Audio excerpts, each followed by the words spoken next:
President Trump is giving a shout out to Mexico tonight. He's crediting officials there with breaking up a caravan of Central Americans aiming to cross into the U.S. at the Mexican border.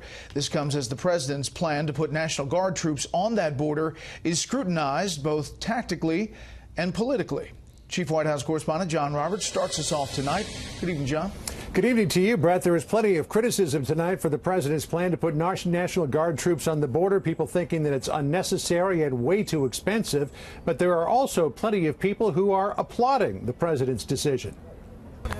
In West Virginia, to promote his tax cut, President Trump turned his eyes southward, explaining why he's calling out the National Guard to secure the border. We're working out systems now, and we called out the National Guard. We're doing a real job, but I'll tell you what, the laws of this country have to be strengthened and toughened up. Customs and Border Protection is working up recommendations to the Department of Defense for troop deployments. The DoD will approach governors from 4 border states to see if they can fulfill the mission with their own troops.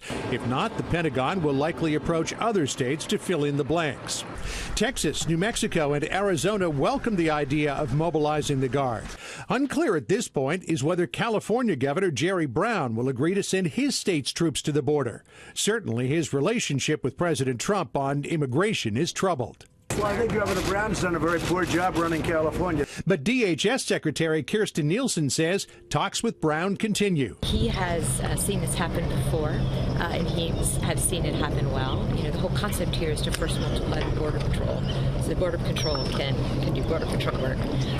So I'm hopeful that I'll continue to talk to him and see what we can work out. What thrust this issue to the forefront was reports of a caravan of more than 1,000 Central American migrants headed for the U.S. border. President Trump today praised Mexico for, as he claimed, breaking up the caravan, that his numbers were overinflated. Mexico's been pretty good. They were very good to us yesterday because, you know, they had the caravan of thousands of people coming up from Honduras. Thousands of people. And we have very weak laws because of the Democrats. It was the president's 4th visit to West Virginia, a state he won by nearly 40 points and a promise to bring back jobs. He found a friendly audience for his tough stance against China and his proposed tariffs on $60 billion worth of Chinese goods. You have to go after the people that aren't treating you right.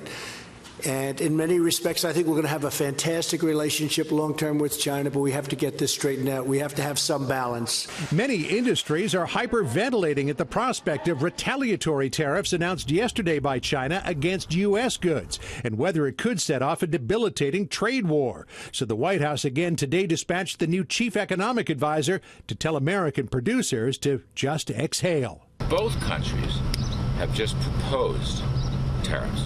There's been nothing enacted. Let's not jump to worst-case conclusions. The intent of the president is to grow the American economy, not to hurt any of the sectors. President Trump is using the economic argument as a cudgel against West Virginia Democratic Senator Joe Manchin, up for re-election in November. The president today blaming Manchin for everything but the weather. Joe, he voted against. No, it was bad. I thought he would be helpful, but he votes against everything, and he voted against our tax cuts, and that was bad. And he also voted against medical help and health care, and he does other things that I don't like, I'll be honest with you. Well, the plan for deploying troops to the border is still being finalized. President Trump on Air Force One on the way back from West Virginia this afternoon said he'd like to put between 2,000 and 4,000 troops on the border, and he would like a substantial number of those troops to stay there until the wall is built. Brett? John Roberts, live on the North Lawn. John, thanks.